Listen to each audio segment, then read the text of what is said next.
Break બાદ આપનું સ્વાગત છે। આગળ વાત કરીએ અમદાવાદના ચંડોળા તળાવમાં દબાણ દૂર કર્યા બાદ કોર્પોરેશને કાર્યવાહી કરી। ચંડોળા તળાવની ફરતે પ્રોટેક્શન વોલ બનાવવાની કામગીરી શરૂ કરાઈ। દબાણ હટાવ્યા બાદ ફરીથી દબાણ ન થાય તે માટેનું આયોજન છે।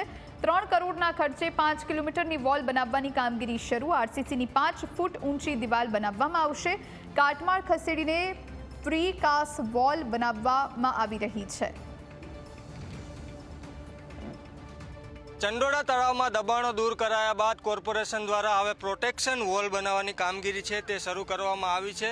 ફરીથી દબાણો ન થાય તે માટેનું આયોજન છે તે કરવામાં આવ્યું છે। તમે જોઈ રહ્યા છો કે જે જગ્યાએથી દબાણો દૂર કરાયા છે ત્યાં 5 ફૂટ ઊંચી આરસીસીની જે દિવાલ છે તે દિવાલ બનાવવાની કામગીરી શરૂ કરવામાં આવી છે।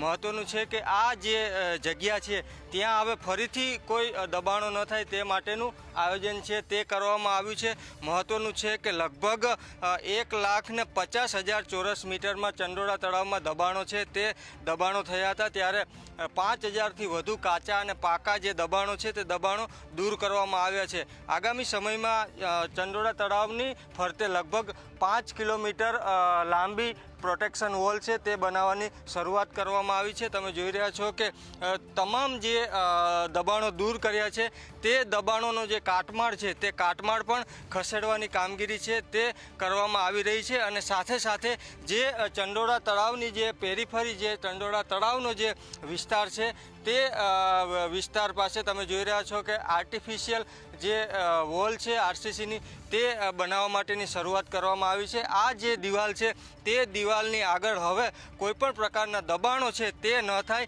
તે માટેનું આ આયોજન છે તે કોર્પોરેશન દ્વારા કરવામાં આવ્યું છે। કેમેરામેન રીતેશ સુથાર સાથે દીપેન ભટિયા, ન્યૂઝ કેપિટલ, અમદાવાદ।